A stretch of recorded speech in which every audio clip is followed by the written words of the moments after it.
Hello, I am Mudita, and welcome back to Satisfactory. In the last video, I added 20,000 megawatts of turbo fuel power. I've been talking about cleaning up my starter area probably since the very first episode. Today, it's time to move the hub to a new factory. This one will be centrally located on the map here next to my first permanent power plant. It's going to take care of my ammo, alien remains, biomass, power slugs, and any other random things I need that are in very low quantities. This factory is going to send a ton of different things to my dimensional depots. With so many different items automated, there is no way around it. There is going to be some fun load balancing in this one. The beans are still loving the roof. It is a nice getaway from the gas clouds, I guess, so I can't blame them. But if there's anything ever wrong with this power plant, I know who I'm going to blame. For today, we are not going to go far. We are going to stay right in this area. All the biomass from clearing out this area was collected in just a couple storage containers, and I moved them all the way out there. Let's go take a look at it. I've got all the wooden leaves right here, but not going to use that for quite a while. Basically the very end. But I thought this would be just a really cool spot to put a new home base. Just right in between two waterfalls. And I've got this cliff up here, so I'm thinking maybe the hub goes up here and then I do all of my manufacturing down here. And what I didn't even realize until I flew over here is there's a cave. I mean, it makes sense. In between two waterfalls, there has to be a cave, right?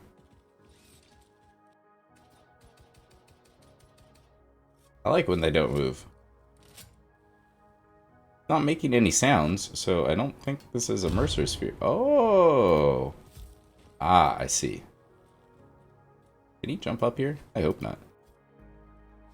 Oh, he's freaking out. 2? Okay. 3? Holy cow, they can survive so many. Oh, no, don't fall down there. Oh, he finally saw me. No!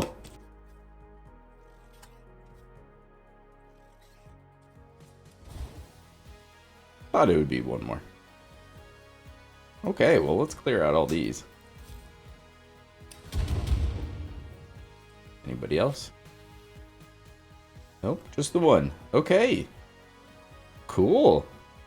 Well, it's nice that I found this right away, because now I can slightly change my plans and just add the SAM fluctuators, which I really needed to automate. I don't need a ton of them, but you do need them to make the dimensional depots and eventually some other things, so I want to make some and have those sent to my dimensional depot. And if we look, it's just the reanimated SAM, which is just made in a constructor from the SAM, and then just wire and steel pipes, and I'm going to be bringing in both copper and iron. So I'm bringing in everything, I'll just need to bring in a little bit of those, and I can automate these in this factory too. Perfect. I kind of want to see if I can leave this tree. So I think I'm going to try to pave around it and see if I can leave this here. Well, first step is placing some foundations. Back in the cave, I placed some foundations. And instead of using a floor hole, I decided to just make a hole. I thought that would be more fun because now you can kind of see down in there. So it's just the miner and then a constructor. I think I only need to overclock it to 200%. And then same thing with the constructor. I'm only going to overclock it to 200%. If I ever need the extra reanimated SAM later, I could always add the power shard and the summer sloop and then just do a tiny bit of load balancing. Because for what I have planned, I only need 60. And with smart splitters, it's easy to load balance. And I've just got some ladders to get out of here. Guess I could have built a short elevator in here, but this feels like one of the things you turn on and then never come back in here for any reason. So chances are I'll probably mess with the belt work a little bit more later, but for now it just comes up here, heads out here. So I used the inner corner extensions up here to kind of frame the tree, and thankfully ended up in a great spot where I didn't have to nudge them or anything, and so worked out perfect. And now the goal is to not accidentally blow it up or something. The other one, unfortunately, was just not in a great spot, and so I got rid of it. So that's going to stay there. I'm going to work around that. And I've got my elevator, so I can take myself from the very bottom all the way up to the top. And I had to build it on a platform because the rocks were actually a little bit in the way, and I just didn't want the elevator to stick out really far. So the next step is adding a couple more floors. I'm just going to add the floors so I can keep everything really bare bones until the end, and then I'll do all the decorating and figure out where walls and all that stuff is going to go. But my thinking right now is the very bottom floor is probably going to be the train station and obviously like water extractors. This next floor, I decided to use the coated concrete and kind of one of the blue colors because I just wanted to switch it up a little bit. I really like the coated concrete. I think it has a good look, and I really like the pattern. Just nice and simple, 4 squares. Makes lining things up nice and easy. This next floor is going to handle basically the first step of most things. So it'll have all of the refineries and smelters and probably where I'm going to do most of the load balancing. And that way I can do another floor, and then that'll do all the more advanced stuff. It'll have the assemblers and manufacturers and all of those machines. So I will need to have a way for things to go up and down, but I'll figure that out later. One of the first things I like to do is sort out trains. And there's a couple reasons why I like dealing with the logistics ahead of time. The big one is the throughput. With trains, it takes a couple trips, so you may not get an accurate number for your throughput for 30-45 minutes. So that's a big reason right there. The other one is trains are big. They just take up a lot of space. And then the train lines themselves have become way easier to work with. You can make train lines quite a bit more compact. You can make sharper turns than you used to be able to. But depending on how big your trains are, they can still take up quite a bit of space. I'm not quite sure how I want to do the train stations. I don't need a lot. I think I can get away with just having 2. So one of them is going to be for me. This train network is going to go all over. I want to be able to jump in my train and just at home, and it'll just take me here. And I don't want it to block any other traffic in case I accidentally forget to delete my train afterwards or something like that. And so one train station is just going to bring in the copper and the iron, and eventually it'll bring in aluminum. So I'm going to need 3 freight platforms for one of them. And then for the other one, I'll probably just use these empty platforms with catwalks, just so they're the same length, because I'm just going to put them right next to each other, except for I clearly misaligned them by 1 foundation. Whoops. So I'm going to tidy that up. But my plan is the train line is going to go out this way. Take a look at the map. I really need to unlock radar towers. But right around this area, there's actually a whole bunch of different nodes. And for right now, I just need 1 iron and 1 copper. And so this train line will head on over here. And then I'll probably actually figure out where it's going to head out to, whatever you call this area. The main train corridor that everybody uses. It's just so perfect to run logistics through. So I'm definitely going to use it too. Now it's a little bit more cleaned up. This is where the trains will come in. The freight train will go here. My train will go to here. And then on the other side, they both just hang a quick right. And then I'm not sure where exactly they're going to go. And somehow I already forgot the 3rd freight platform. But that's okay, because I actually think I want to redo pretty much this whole layout. But I'll come back to that later. But I'm also not quite sure how I want to change it, because I want to know where the tracks are going to come in and out of. So for now, I want to work on the main tracks, and then I'll revisit this. Here is how I'm going to get out of here. I think I am just going to slope up with the 2-meter ramp. Once we get high enough over this, then we're fine, which I think this would be plenty too tall. Maybe even, let's see. Oh, nope. Actually, we probably do want that extra one. That looks a little bit better. So if I place this, but just as a quick test, I'm just going to place a quick railway, because the railway would just be going over this part. I'll have supports on either side. So I don't actually need to make sure that it clears that. I just need to make sure it clears the actual railroad. And if we put that, oh, look at that. Plenty of space. All right, so that height works. Now we can come over to my blueprints, which I think this is a really fun bug that I haven't seen before. If I hover over it, this is the correct icon. I have no idea why it's showing a smelter here, though. It's a little confusing, but hey, at least the name isn't wrong. I'm going to apologize right now because my naming conventions suck. And now that I think about it, if I change the icon and the colors, it will probably help make this a little bit easier, but for whatever reason, feel free to suggest other names. I have two different styles of blueprints that I plan on using in the world. This right here is the main track that's going to go around the world. And this one is going to be nice and stackable. So if down the line, if my world ends up with just too much traffic, I can just set another one on top of these. And then I can just start sending some of the trains to use the top tracks instead of the bottom tracks. And it'll obviously take a little bit of reworking things, but it gives me some options. This style is what I'll use to go through that valley, or canyon, or whatever you want to call it. So those ones are all my 2 tracks, so I have ramped versions of these as well. And then for whatever reason, I decided to name the other style the dual tracks, and then pretty much the same names. And this is the style that I want to use from this factory all the way out to that canyon.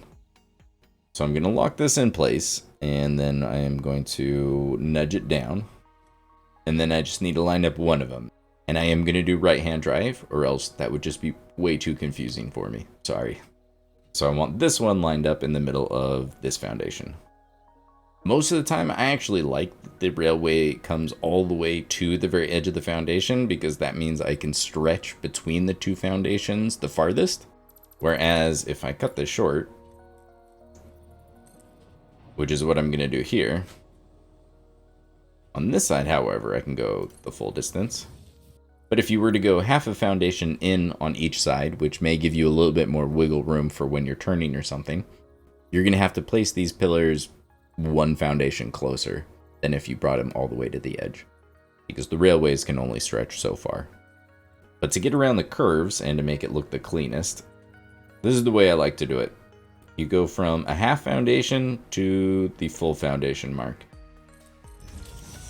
And just to show you the difference, it shouldn't be too much of a difference, but let's see. If you did it the other way, where you did it 1 full foundation on this side, and then down to a half foundation, they pretty much look identical. So I don't think it really matters if you pick this spot or this spot. You just want to do 1.5 foundations as the total length. And then on the other side, I'm going to do the same thing. So since that's at the 1 foundation mark, that would go to here. From here, it can go to there. And this way, when I delete all of these ramps, it's not super wavy. It's a pretty straight track. And then from here, I can switch it to Blueprint Auto Connect. Click it once. And then I would really like it to be able to go straight. Really don't want it to run through that tree, but we'll see.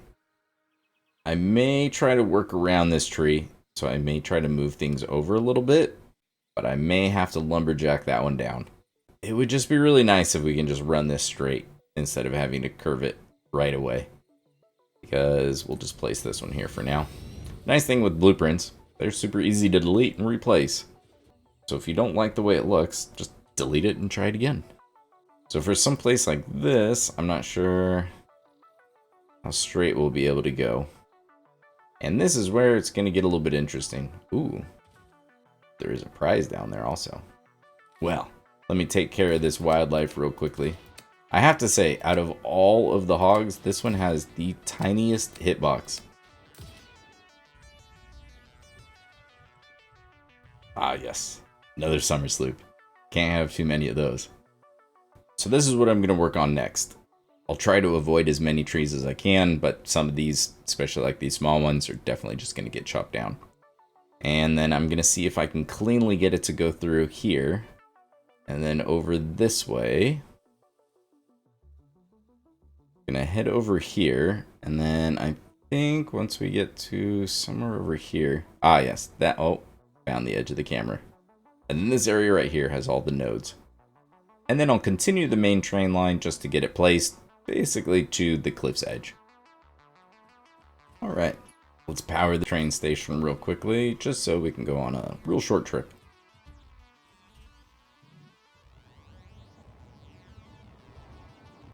Did cut down that big tree, but there's still some other ones there. So we're gonna turn right here. And this, oh yeah, I forgot. You totally just run off the tracks now. That's hilarious. I really forgot that that was a thing. Well, that's how far we've made it. So not too far. But now that I've made it close enough to the iron and the copper, I figure I should probably just figure out where and how I'm going to put that train station. And then I can kind of figure out where they're going to meet up. So I think this is pretty much the only copper right here. And then there's iron right there. So I think I'm just going to use these two closest nodes. Means the train station will probably just go somewhere here in the middle. And if it's right here, then I'll probably have it go out this way. And then I'll bring that other train line and they're just going to meet somewhere right over here. Well, there's some fun terrain to work around. This stuff is definitely in the way though. I'm glad it didn't blow up the bigger ones. Be more careful. And now we have the copper miner in place. And right on the other side, we've got the iron miner in place. And this right here is where the train station's going to go. And yes, I'm pretty sure there's a Mercer sphere in a cave right below me. I just haven't found the entrance yet. Oh good, the bean's already up here. My thinking here is that if I put the storage containers as my buffer underneath the train stations, I can keep the overall footprint just a little bit smaller this way.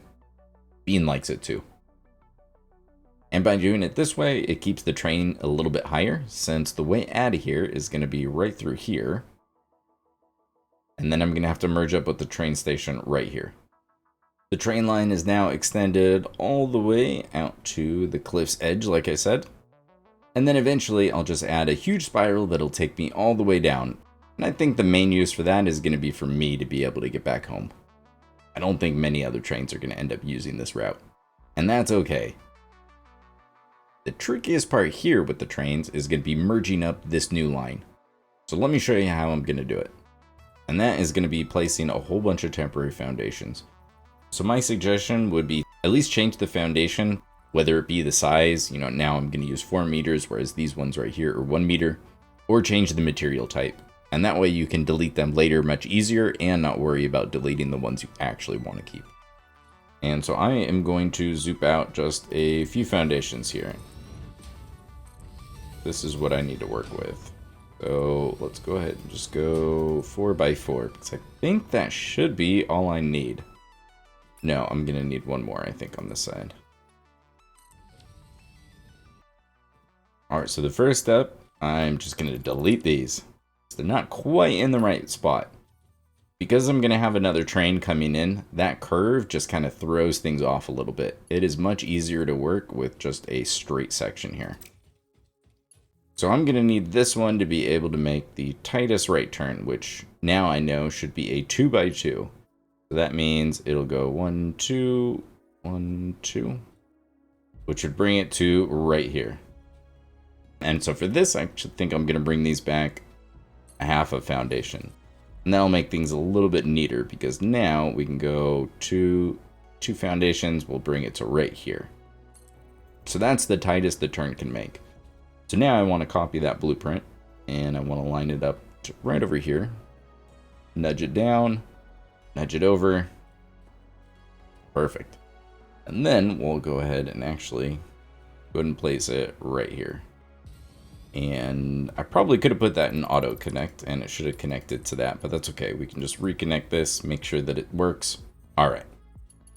Now I should be able to go from here to here. Nice and easy. Okay. So now we need to bring up this one. This one is at an angle. I want this one to be able to make the sharpest right turn. And so we're just going to keep things kind of straight here. And then from this connection, we'll connect it here. So instead of it curving from here all the way to that platform, it's going to be a much shorter curve. But it should work out. So we'll bring that one to there. And then this one, we'll just go right next to it. There we go. And now we should be able to connect these. Obviously, we want the trains to be able to go straight, and so now we just reconnect these straight tracks. Even though we shorten the curve quite a bit, it doesn't look bad. And now I've got a basic three-way intersection. The general rule of thumb is that you want to do pass signals in and block signals out of an intersection. Since I'm doing right-hand drive, that means this side would be the path signal. We're going to path in. So let's go ahead and just lay all 3 of the path signals. So on this side, it would be this one. And then on this one, it is right here. And now we can switch to the block signal. If you were coming on this side, right-hand drive. So we want to put it right here on the outside. Now you can hit R and you could build on the left side, but then I think there might be an issue with them being too close. So I'm just going to keep them on the right side. So block out there, block here, and a block here. Well, to get these to stop flashing, I need to continue this loop. So let me get that train station placed, and then I'll go from here to there, but that should be pretty easy. Because now I can just put this in Blueprint Auto Connect, and click it once, and then I can kind of figure out where exactly I want to place this down over here. So kind of place it here, and then we'll nudge it there. Maybe right here, we probably want to get it to just the right height. Or maybe we'll have it continue to go down so that the slope isn't as bad. I'm not really sure. And this is how I go through so much biofuel, is just trying to fly around, seeing, well, let's see, can we get the angle just right so it looks good? See, that's a nice angle. Then I'm just going to have to go down, but it would be nicer if this was straight.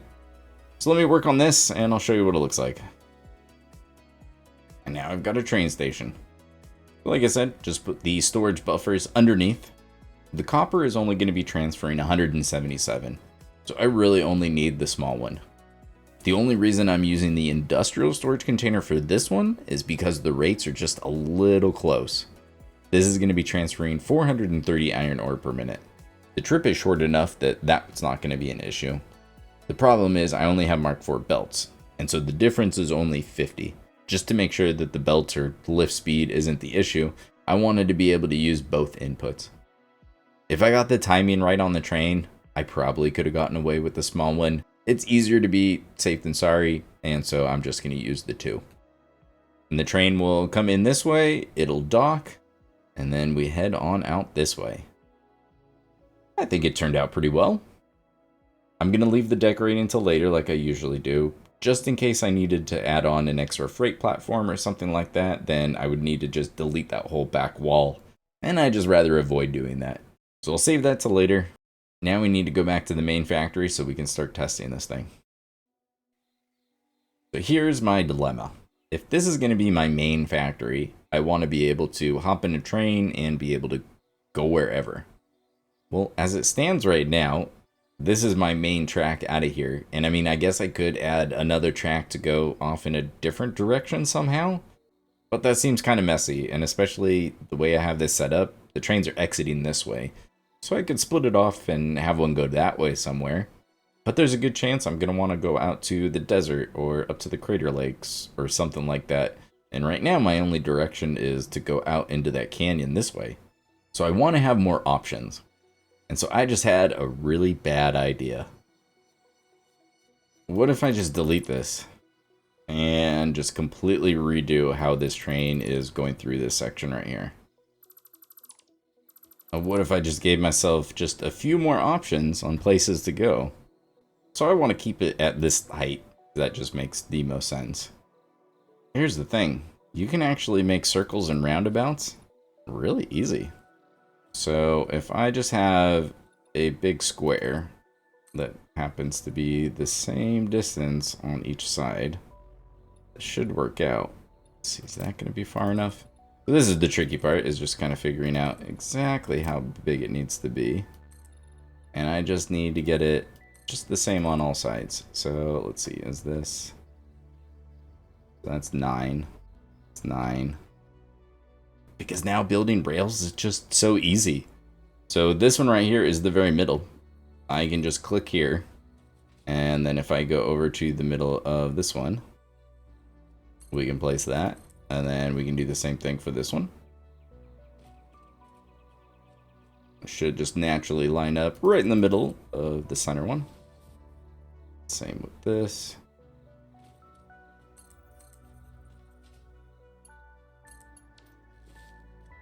And just like that, I made a roundabout. So building with trains, a whole lot easier than it used to be.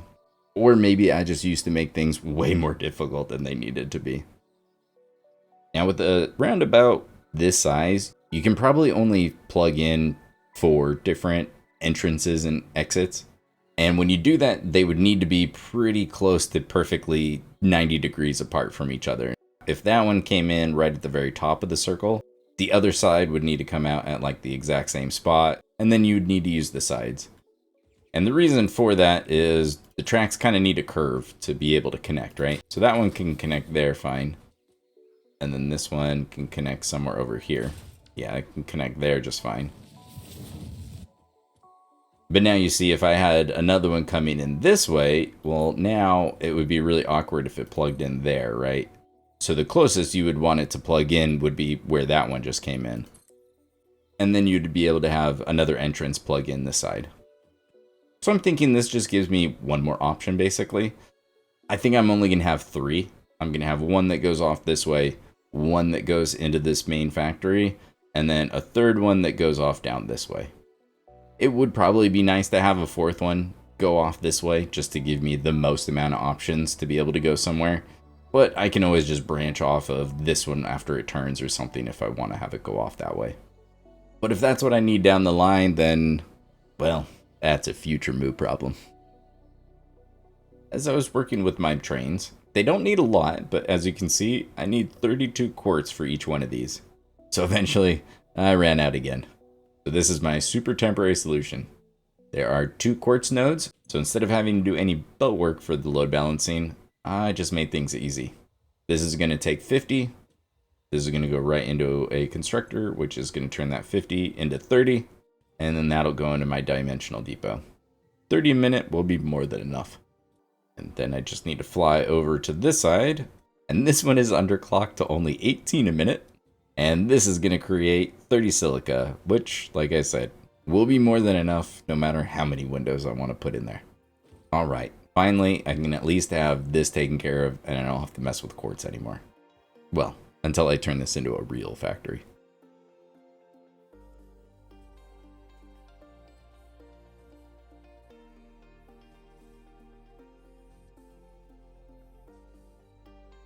And there it is.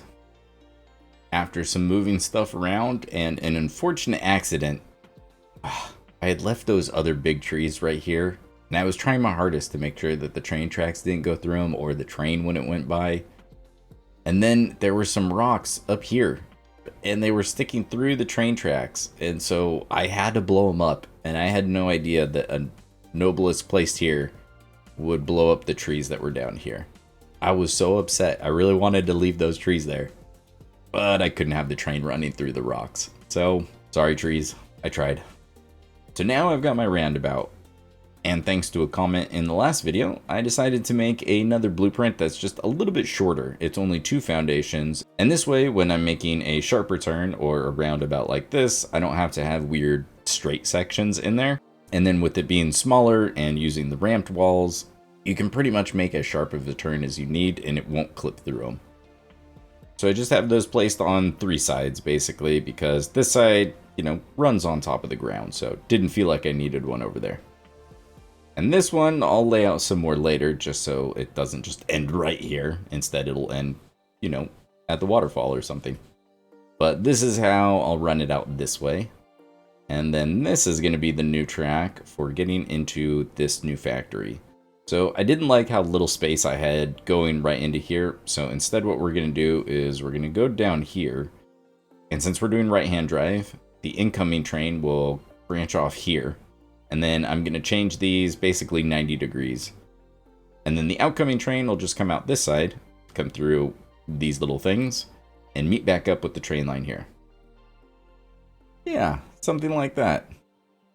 I tried to get the return track to cut in even sharper, but trying to weave through here and not make it look really weird was pretty hard. So we went all the way out here and then back. But I actually don't think it looks bad at all. I'm pretty happy with the way it turned out. And we've got the new train station set up just like I mentioned. So the incoming train goes this way. and then pulls into the appropriate train station here. This is going to be the one for the iron, the copper, and eventually aluminum. I'm going to be making normal rifle ammo and turbo fuel here. I figured eventually I might as well just make turbo rifle ammo, but that means I need aluminum, which is in the next phase, so I'm just leaving a spot open to bring that in here. And then this one is my train station. Now this is a pretty small area for 2 train stations, so I went back and forth on how I wanted to set these up, and there's a lot of different ways you can do it.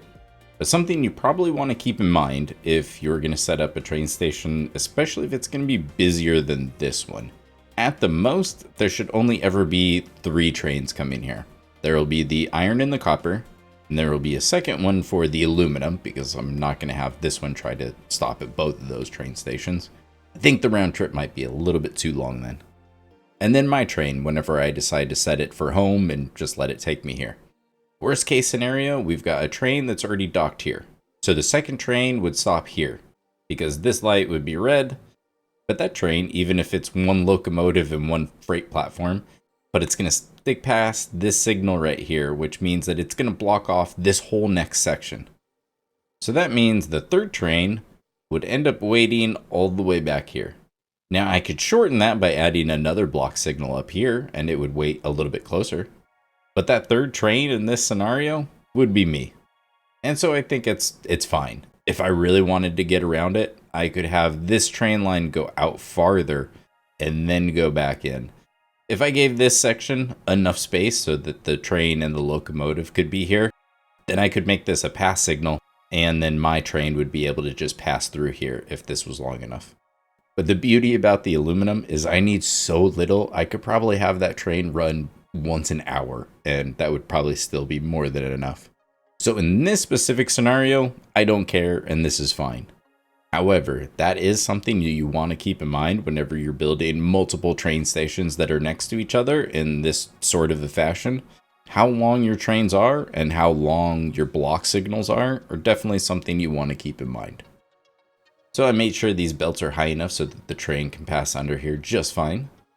But my thinking is I kind of want to show off the belts that are going up to the next floor. So I wanted to do the load balancing on this side, and then they're going to run up to this height and then go into this part of the factory from over here. So I just brought them up and over the train tracks instead of doing all the load balancing on that side. Try to keep that part as compact as possible. And now I have plenty of space to work with on this side. Since the trains drop off all of their cargo at once, what I want to do is a little bit of load balancing that includes this storage container, and so that I can get the exact amounts on the belts that I want. So for the iron, I want to have just 430 on there, instead of just having 480 on there, and then it does that stuttering thing because you're not actually using 480. But I feel like I should give just a quick disclaimer because there's been quite a few new people that have joined the channel, so welcome. The Moo Crew, I welcome you all, and thank you so much for anybody that watches my videos. Those of you that click the like, comment, you share it to others. I really, really appreciate all of it. I used to say it in my intros all the time, I load balance all my factories because this is just what I find fun. And I think that's really the most important part. Whenever you have decisions to make, whether it's this recipe or doing this recipe, where you should build, how you should build, whether it's a mega factory or modular, should you do all belts, should you do trains? I think the best piece of advice I can give any of you that have any of those questions, do what sounds the most fun. Because for most of us, there's probably going to be another playthrough in the future. So do what sounds fun now. If you don't like it, do something else different next time. I enjoy the challenge of finding the right combination of mergers, priority mergers, splitters, smart splitters, to get just the number that I'm looking for. I think it's fun. And so what I'm about to say may shock you, but if you're new to the game, if you're still on your first playthrough, I actually highly recommend just using manifolds the majority of the time. There are going to be places where load balancing is just super useful, even if you're primarily using manifolds for your machines. There's a good chance there will be times where making a load balancer of some sort will be useful when you're dealing with multiple lines from trains or other things like that. This game is pretty involved going from start to finish, and there's a lot to learn to get to that finish line. And so I think when you're still learning all those things, manifolds are the way to go. For me, it was about 2,000 hours into the game, and I was looking for a challenge. And the question I had was why everyone had a manifold versus a load balance video, but no one actually load balanced entire saves. And I figured there was probably a good reason for it, and I wanted to know why. And so I set out to find at what point was it going to be too difficult for me to keep going. And it turns out that was actually the very first time I beat the game.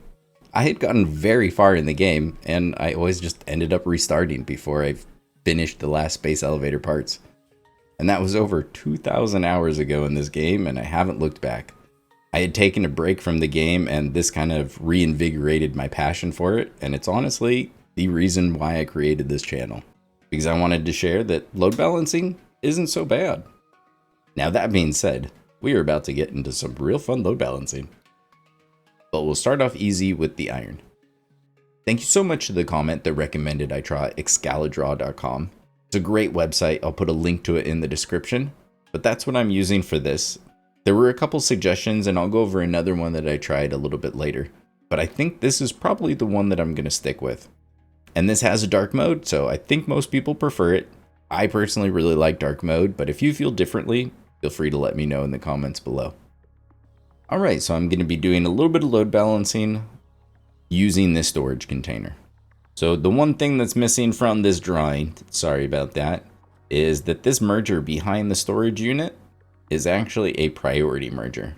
Now in this case, you probably don't actually need it to be a priority merger, but I would say as a rule of thumb, if you're going to be using both of the inputs for this situation, unloading a train, and you're going to have to loop some of it back to do the load balancing, you probably want to go ahead and just use a priority merger. So this should be pretty easy to follow along, I hope. So for this, we're going to use a smart splitter. And then on either side, I'm going to go ahead and place a regular splitter. And I really like to be able to see the stuff moving. One, I just like seeing it. And two, it really helps me when I'm building these things because sometimes I build stuff and then I forget if I've placed the belt. And when there's at least a meter gap, it just makes my life easier. But if you want to make these things super compact, you can. Alright, so let's place some belts. So going from the storage container into the smart splitter is going to be a Mark IV. So that is 480. Now on this smart splitter, what I'm going to set it as any to the left, overflow center, any to the right. And then I'm going to place Mark I belts on each of these. I've got 480, but I want 430, so I want to loop back 50 into the storage container. If I split this in half, there's 30, now I just need 20. If I take this 60 and split it all three ways, I can get 20 on each one. So we can go ahead and just loop this one back. And now with the priority merger, I want to make sure that the parts that are getting looped back have a higher priority than the part that's coming from the train. The only reason I'm using the second one is to make sure that I can completely offload the train station before the train completes its round trip.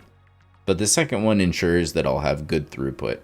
And then using the priority merger will ensure that these don't back up and my load balancing will work the way it's supposed to.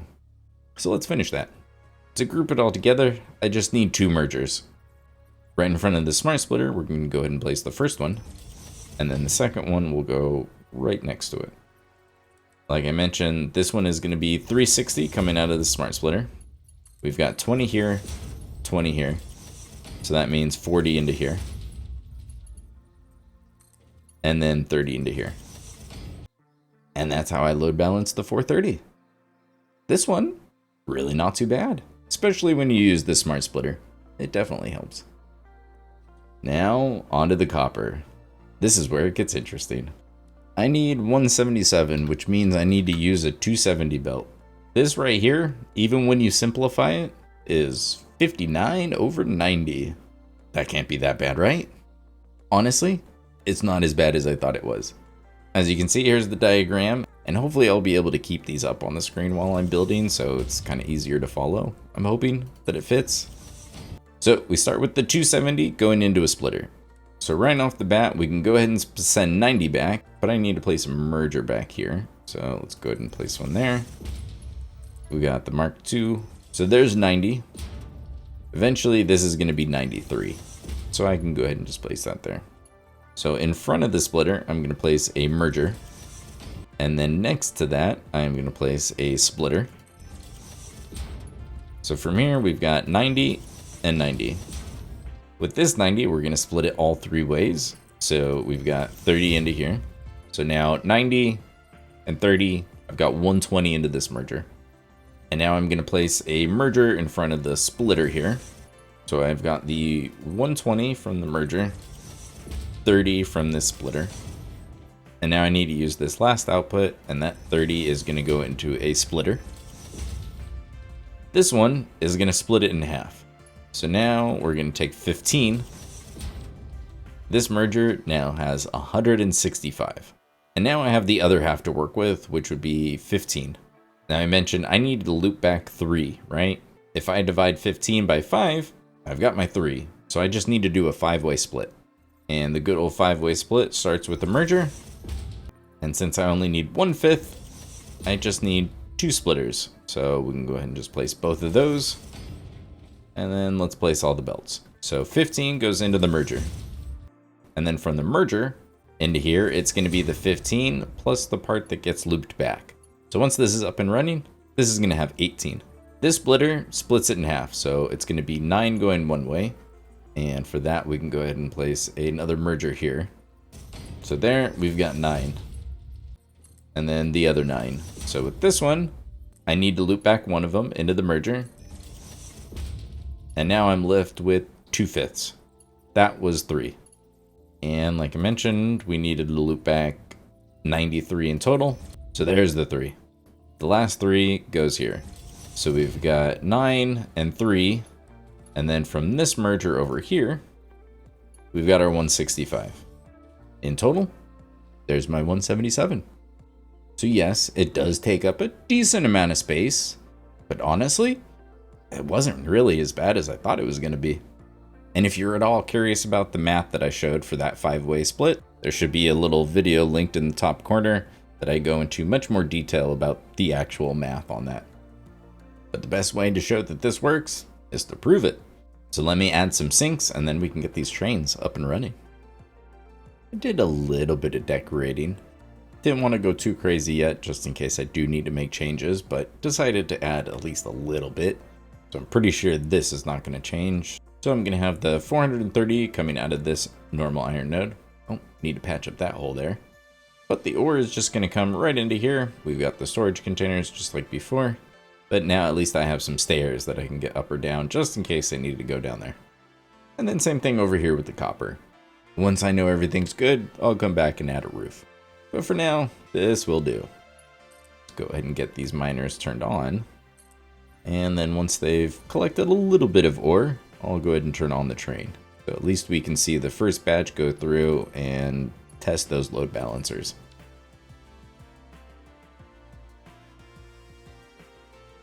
That only needs to be a Mark III belt.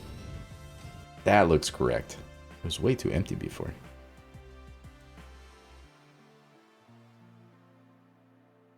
Alright, that should be enough to at least give us a picture. Alright, so yep, we're going to come to the pickup, which is right here, and then we're going to go to drop off.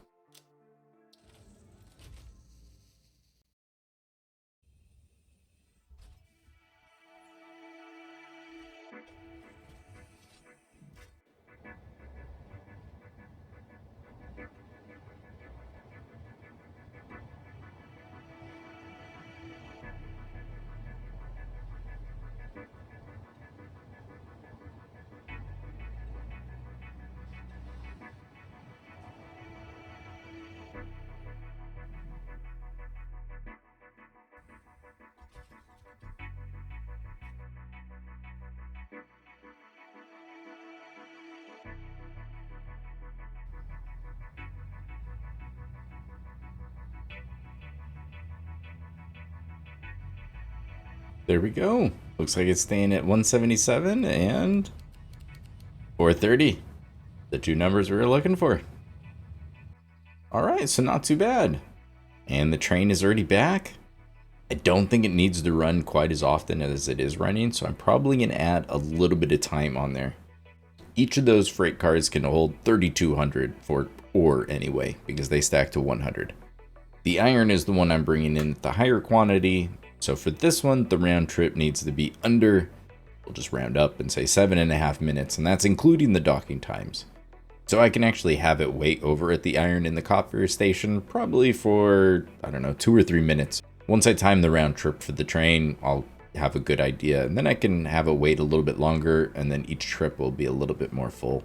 And then it's just on the tracks a little bit less often. Eventually, I want to have lots of trains, and if they're all running all the time, sometimes things can get a little hectic. So I'm trying to get into the habit of them not running as often. We'll see how it works out. Finally, time to start building machines. So let's take a look at the spreadsheet. I didn't want to show you too early because it might scare some people off. This factory has more recipes going on than probably most of my future factories. So I'm sorry, this looks crazy. But if you look at the amount of total machines that I need, none of these are in high quantities. It's just that I'm making a whole bunch of different things. And then you have things like packaging and unpackaging. And then you've also got the packagers and unpackagers, and just there's a lot going on in this factory. There are parts that are probably going to get a little bit busy, but I'm going to try to make the chaos as organized as possible. I don't think it's quite spaghetti, but there are going to be a lot of belts going places. I like seeing everything run. So instead of diving through everything on the spreadsheet, I will probably just highlight a few of the rows at a time when we get there. So here on this first floor, because I definitely can't fit all of this on one floor, I want all of my refineries on this floor because that way I need the least amount of pumps. And I like to keep pipes as short as possible, so we're definitely doing those on this first floor. And then I'll also need the smelters for the iron and the copper. And then I'm also going to need some packagers. And if I'm doing all the refineries, that includes making the turbo fuel, and I'm using the diluted package fuel recipe, so I'll need to unpackage some of that to be able to make that turbo fuel. So there's a few things that are going to be going on down here. Let's go ahead and start with the refineries. So I am probably going to have to kind of change these around a bit, but I think if I just give myself 2 foundations, it's probably all I need. And then I can have these farther out, I think. The first 2 I'm going to have facing this direction. And we'll make them purple because these are going to be making heavy oil residue. I need 146, and I'm using 2 machines, so 73 for each one. Now I can just copy and paste. So these ones have the polymer resin that I'm going to have to deal with, and then the heavy oil residue. So I want the heavy oil residue to feed this way, and then they're going to plug into these machines because there's a few machines that are going to use the heavy oil residue. I'm just going to put all of the ones that either need heavy oil residue or polymer resin all right here. And I'm just going to give each one its own 2 foundation section. Keeps everything lined up really nicely, and it's kind of spaced out nicely too. I just realized I copied heavy oil residue for all of these. Whoops. That's not even centered. There's a good chance I'm going to have to move all of these anyways. There's going to be a lot of tinkering with this to get things in quite the right spot. The basic layout will be something like this. This first one is going to make... Oh, I don't have the recipe yet. We will get back to this one. The second one here is going to be using the residual plastic recipe. And this one is just going to be clocked at 100%. So it'll take 60 of the polymer resin, which in total I have 73. And it's going to make 20 plastic. And so for this one, let's make you blue. These next 2 are both going to be using the diluted package fuel recipe. And in total, I need 264 across 2 machines, 132 each. So we can copy and paste. And now we can use the good old default orange. And then there's one last refinery that I need to use heavy oil residue. And that's the good old smokeless powder. And this one will be making 28. So both the polymer resin and the heavy oil residue are going to come over here. I'm going to need to run to my temporary setup so that I can get some polymer resin. And this right here is going to make a whopping 13 fabric a minute. Which is honestly so much more than I need. But if you're looking for sync points, it's actually the best way to get rid of your polymer resin. One fabric is worth more than either plastic or rubber, and the ratio for polymer resin to fabric is 1-for-1, where it's either 2-to-1 or 3-to-1 with plastic or rubber. So you definitely get the most sync points by turning it into fabric. Whether that's actually worth it to you, that's for you to decide. Okay, so that's more than half of the refineries. For the other ones, I'm going to put them on this side, and then here in the very middle is where I'm going to do these smelters, because the ore is going to come up from here, so I'm pretty sure this is actually going to get extended. And I am going to need to move that tower. So of course, I put it too close. So the smelters will go over here, but we'll get those placed next. Let's go ahead and finish the refineries. So these ones, we're going to have them facing this direction, and the outputs will be facing that way. Ah, that's still plenty of space. All right, so that will be the first one. And I think I just need 4. So this very first one, we're going to paint green. And this one, we are going to do our liquid biofuel. Not quite sure what rate I'm going to set this one at. So for this one, I'm probably going to revisit later. But for these 3, they are all going to be making my turbo fuel. And I'm going to be making 120 a minute. So each one will be making 40. And we can paint these ones red. And there's the turbo fuel. And since those are exiting on that side, I'll probably put the packagers for those right next to the smelters. And that's what we're going to put on here. And then in this area, gives me plenty of space for some more load balancing. Because of course there's going to be more load balancing with all of the ingots. The refineries are big enough on their own, so I wanted to leave those definitely on the ground. But for the rest of these machines, I have a different idea. Now, there's a good reason why people use underfloor logistics. When you're making this many different things, you're going to have belts going all over the place. And so it can definitely tidy things up. I like the look of the chaos because generally when you have load balance belts, everything is kind of spaced out evenly and it's not doing that stop, start, stuttering thing. And so I like the way the factory just kind of flows with just things moving everywhere. But with a factory like this, it's kind of hard to plan for all of the chaos. So I came up with a set of blueprints, and none of these has a recipe set. I wanted these to just be simple and flexible. So let's go ahead and start with the smelter. And let's take that out of blueprint mode so it's not so squished. And so this is raised 6 meters off the ground. And so I just put it on some stilts. Well, let's just go ahead and place one so it's not just blue. Using the H-beams as supports, and then using the shelf beams along the edge of the foundations. And then up here, obviously, you could make this quite a bit shorter. This would definitely fit within 2 foundations instead of using 3 foundations. I like to see stuff moving around, so this is intentionally bigger than it needs to be. With the smelter, I decided to just run the power straight down, and so the connection is right down here. And then we'll just be able to plug in whatever we need right into there, and then the output will be on that side. So the reason I'm doing this is the ceiling is already going to be pretty tall because of all the refineries. So it really doesn't matter how much I lift these machines, they're going to be way shorter than those other ones. So I do still have some things to work around, but they're evenly spaced out, and so if I place these 1 meter over, all of them will line up right on the corner of the foundations. But I usually stick to the typical kind of 3 belts to a foundation, and so I'd have no problem avoiding these. It just gives me more floor space to do any of the belt work and the load balancing and that sort of a thing. And so I made a version for pretty much all of them. I guess I forgot the assembler.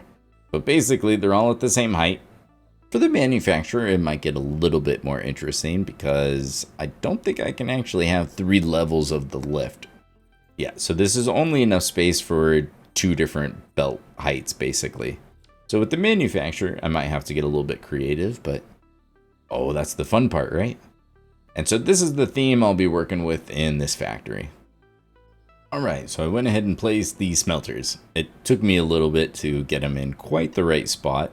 I wanted them more or less centered, and there's 9 of them in total. 3 for the copper, 6 for the iron.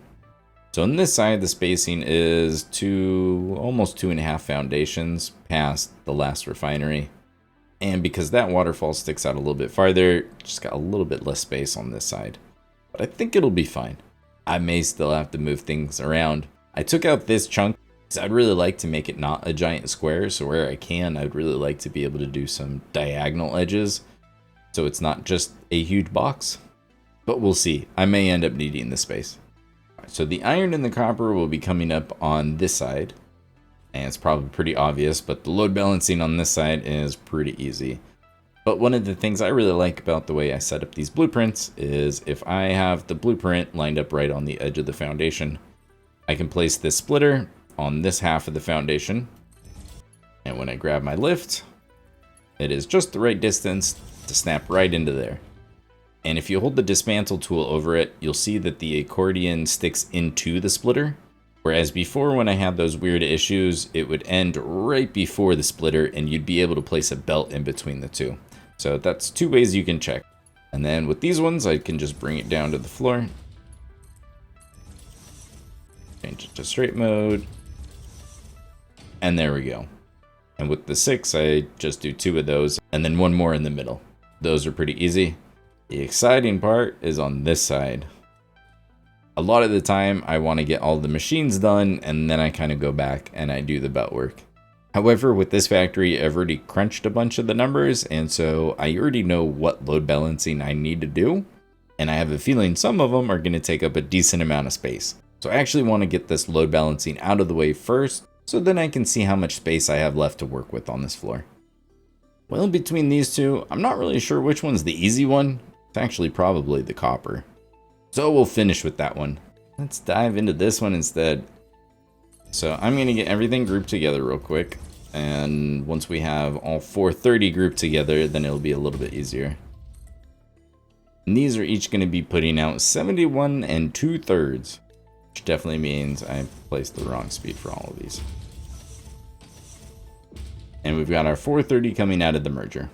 Since each machine is putting out kind of a random number, this was going to be the easier way to do it. Alright, so let's take a look at the fun diagram and the spreadsheet. I need iron for a couple different things. The iron pipe recipe is going to use 240. The iron plates are going to use 180. And then the last 10 are going to be used to make iron rods. Alright, so as you can see with the diagram here, we're going to first start with a smart splitter. So we can go ahead and place this splitter here. And then with the merger, I'm actually going to set this one, probably right there. 430 on a 480 belt is pretty close to being completely full.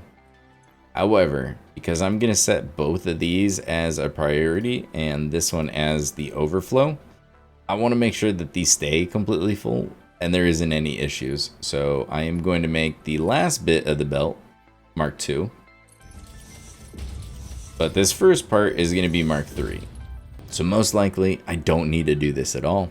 But I know it doesn't hurt, and it definitely works. And so I can make sure that I have 240 going into that merger. So that's the 240 done. Now we've got 190 to deal with. And I need to split it 180 and 10. 1/19 and 18/19. We're going to go ahead and do a 20-way split, which will end up looping back 10. So we'll go ahead and start with a merger. And I just realized what I really should do is be using the standard colors so you guys can tell easier which one's mergers and splitters. I'm sorry, I know people have made that comment before and I just forget all the time. Because I really like black or some other color, but it makes it so much harder. And what I didn't realize until today, the mergers are a circle on top and the splitters are like a square. So maybe in my little diagrams, I should convert my mergers to circles. Let me know what you think. Alright, so hopefully that's a little bit easier. So we've got the smart splitter, we got the merger, and now I've got the regular splitter. Alright, so I've got 190 coming into here. Eventually 10 is going to get looped back, so that would make this 200, which needs to be Mark III. I don't know why I made that Mark II. That splitter is going to split it in half, and so I'm going to go ahead and place a merger there. So that would be 100 into this one, and 100 into this splitter. This splitter is going to get split in half, so that is going to be 50 into here. And then the other 50 is just going to do a 5-way split. But this I'm going to go ahead and turn sideways because I don't want it to encroach on my space for the copper. So 50 into here. And then because we only need one of the fifths, we just need 2 splitters. So here is the 50 plus the part that's going to get looped back, which is going to end up being 10. So that's going to end up being 60. And then this one splits it in half. So we've got 30 here, and then we need to use the other output. And I may need to push this a little bit forward because we're going to need one more merger, and we're going to put that one there. So I think what I'm going to do is actually just, there we go. Okay, so from the merger, this is the 60, and this is going to be the first splitter now, and then we're going to do one more splitter past that. Yeah, I think that'll work out better.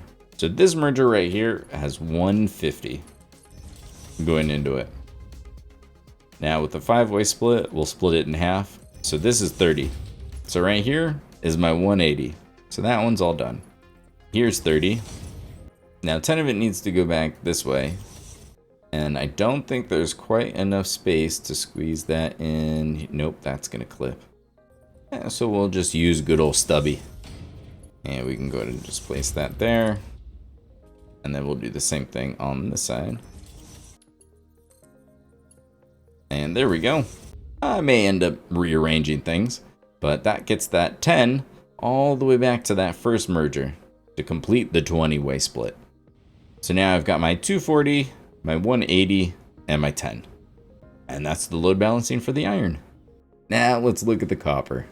Each smelter is putting out 59. Just like my iron, I need my copper to go to 3 different places. 150 of it is going to go to copper sheets, 25 is going to be made into wire, and then the final 2 will eventually be used to make aluminum casing. So it was much easier just to account for them now than try to add 2 later. So for now, those will get sunk, but later on, I'll end up using them. Alright, so each splitter puts out 59. And I'm sorry because I built this diagram looking at it backwards. I built all these and then took screenshots and then rebuilt them in Excalidraw to make it easier to follow. I wouldn't be surprised if a couple of them are backwards, just kind of based on how I was looking at it. So I'm sorry if that part ends up being confusing. So 2 of them are going to get grouped together. The last one is where we're going to split off the 2 and the 25. And I actually needed to put the merger first because that's not connected. That's connected. Alright, so there's a number of different ways I could have gone about this. But since each machine is putting out 59, and 59 unfortunately is a prime number, I have to do a 59-way split. So I've got a couple different options. I could do a 60-way split and then just loop 1 back, but you actually do have more options. You could split it even more and loop more of it back, which may sound silly at first, but instead of doing a 60-way split, because at some point that means I need to do a 5-way split, I could just stick to powers of 2. And I could split it 64 ways and loop back 5. And that would give me the same thing. A number of you were kind enough to comment and give me suggestions on what programs or things I could use to show off these diagrams or schematics, whatever you want to call them, for the load balancing. And one of the suggestions was actually a load balance calculator. And so here's a screenshot of this right here and what I put in. So I have no doubt that I probably should have changed some of the other settings. And I probably just didn't put quite as much time and effort into figuring out quite how to manipulate it. But this is what I put in. 59 per minute, 25, 2, and 32 are the way we're splitting just this one section here, right? And so that's what this spat out. So if you like the way that this looks, or just the fact that it does the calculations for you, I'll put a link to this one down below as well.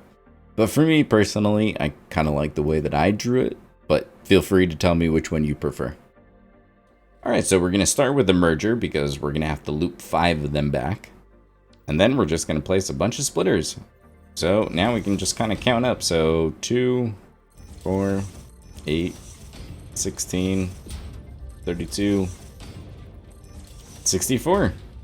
And I probably need to make that one a Mark II. Yeah, this first one definitely needs to be a Mark II. And then after that, they can pretty much all be Mark I. So out of here, I've got 32. Out of here is 16. 8, 4, 2, and this one has 2 1s basically. So this one was 2, this one was the 4. So let's go ahead and add a merger right to the outside of that one. So there's 4, and here's 1. So So here's the 5 I need to send back to make the 59-way split work. So now I just need to put together 2 and 25. So if this is putting out 2, that's pretty much done right there. For these 2, I actually think I'm going to move this one out to there. Get rid of this and that. So that one is going to be 59. That one is 59. And this one right here is 32. You can double check. 59, 59, 32. Here's my 150. So that one is all done. So now the rest of them just get grouped together and make my 25. 16 and 8 is 24. I'm already using that one. And then I've just got the 1. So it's going to be something like this. And then I'll just make a short lift instead of this big one probably. And it'll be something like that. That is how I'm splitting the copper. See, it wasn't too bad, right? Alright, so let me clean this up a little bit, and then I'm just going to do the real basic stuff like run the heavy oil residue pipe and some of these belts. But that's all pretty simple, so I'll just show you what that looks like in a second. And now I have purple pipes. And then some belts to take care of the polymer resin. And I've actually been pretty busy, and I took care of this whole floor.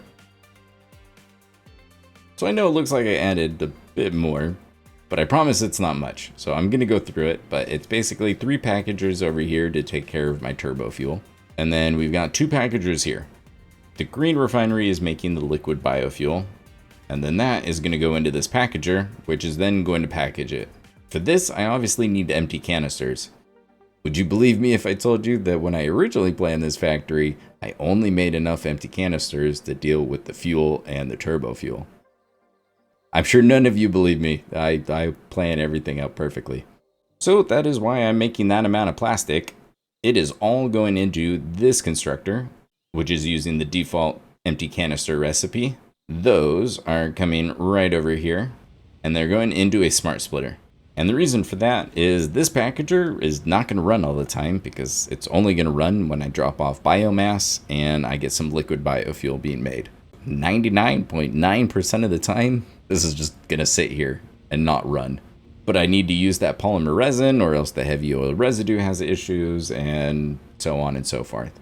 So we're going to continue to make those empty canisters, and when that fills up, it's going to head the overflow and it's going to go into its own dimensional depot. And then all of these lines have smart splitters set up so that I can set the overflow to all go into a sink and keep all this stuff running so it doesn't shut off. So obviously I made this a blueprint. So it's a small storage plus my dimensional depot. So I'll share this, but it's really easy to make if you want to make your own version. I decided to just use the frame walls. That way I can actually access the storage containers from the outside if I wanted to. And you don't get that glare like you do with the windows. Although I did use the windows here on the back. Same thing I did with these platforms. I lined it with the new shelf beams. And then I just used a gate hole in the front. That way you can actually get in here if you needed to. But it's just a small storage container and then a dimensional depot stacked on top with the Mark III lift in the back. Everything in this factory I need in very low quantity. So I don't need the huge industrial storage containers. The small one is going to be fine for everything in here. Alright, so that's the liquid biofuel. And for the other new addition, this one right here is going to be unpackaging the fuel. So that is just being fed from this belt, which is coming from right over here. So the amount that I'm making, 120 is going to storage, 144 is being turned into turbo fuel. And when you have really nice convenient numbers, like exactly 120, which is the speed of a Mark II belt, it's just really hard to pass up on how easy a smart splitter can be. So I'm just using the smart splitter to send 120 into storage, and then the 144 go over to the packager. It gets unpackaged and goes into the turbo fuel refineries. So I'll just need to plug in the compactor coal for those, but that's going to be made in the next floor. You could absolutely group all 3 of these pipes together, and then that way you'd only have 1 pipe coming over to here, and then resplit them up and go into the 3 packagers. I would have much preferred to keep the pipes even shorter, but to be able to fit the refineries and the packagers next to each other was just kind of messy. I just decided to go with some long pipes that went all the way around here.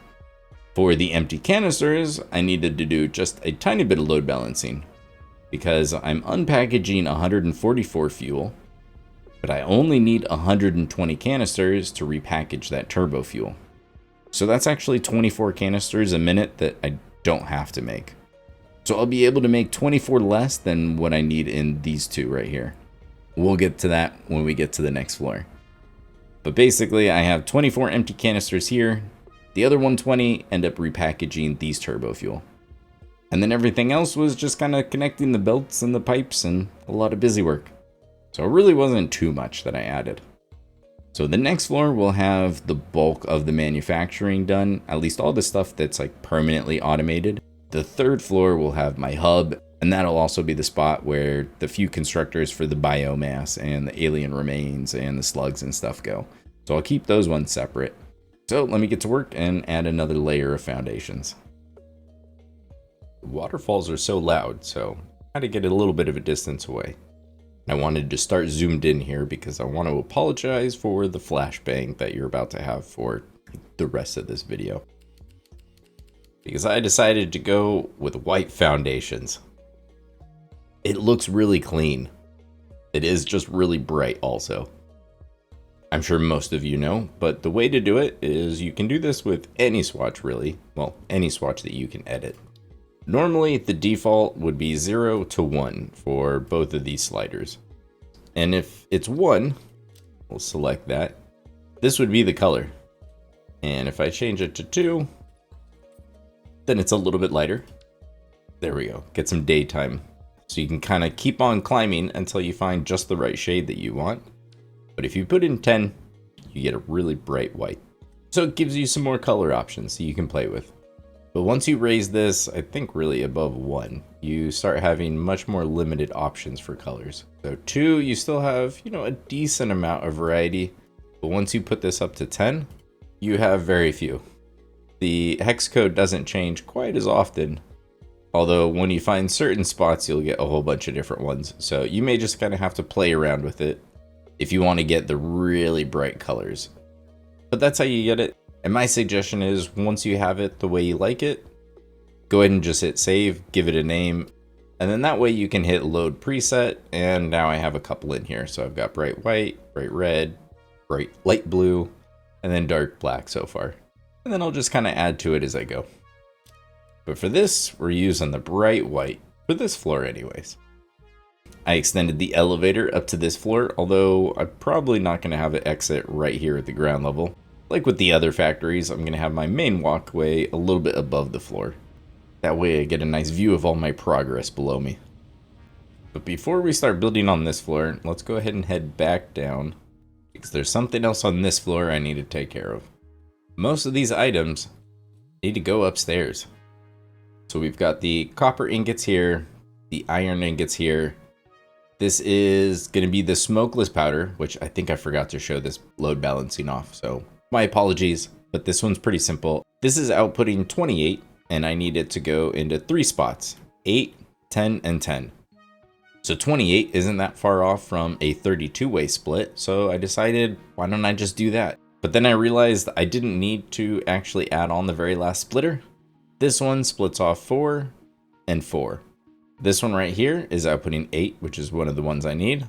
And this is the merger where everything's looping back to. So that one is just looping back to 4. So this was the 16 plus 4. Here's 20. And then I split that in half. So that's all the smokeless powder. And all of this needs to go upstairs. Originally, I was thinking I could drag everything over here. And then that way I could show off all the belts on the front of the factory. And I like doing that because you get to see a whole bunch of the stuff moving around from outside the factory, which I think is cool. But I just thought that would be a ton of belts, and it was just going to look really messy. So what I'm going to do instead is just pick some foundations, and I'm thinking, probably like these two right here, I think, for this side, because there's quite a few inputs. So what I'm going to do is look straight up, and I'm going to do that one and that one.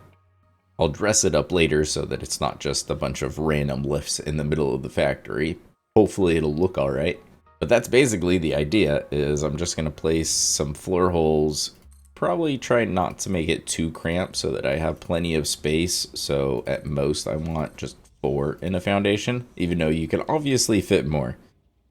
but I don't mind things taking up just a little bit more space. I don't have to make it as compact as humanly possible. A mistake here and there will fix that for me, and I'm sure some of these spots will get pretty tight. So let's just not force it. So that'll take care of pretty much all of these, I think. And then I've still got these ones to deal with. And that's 3 right there. And then I also have those 24 empty canisters.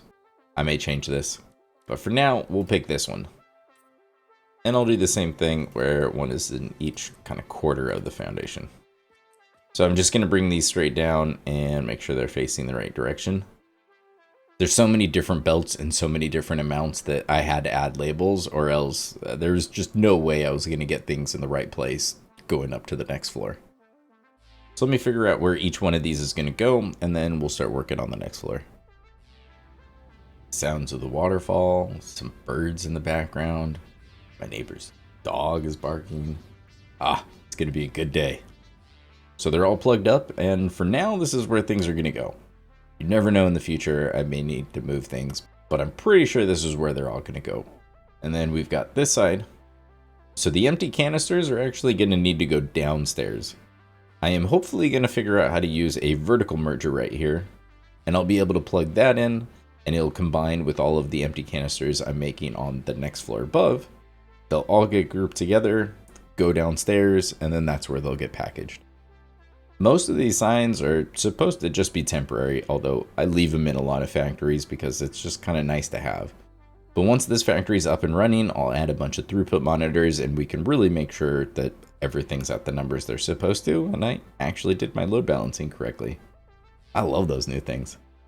So once I got everything up here, I realized I kind of needed more signs because it doesn't do me a whole lot of good just to have 4 holes and then still have to go downstairs to be able to check.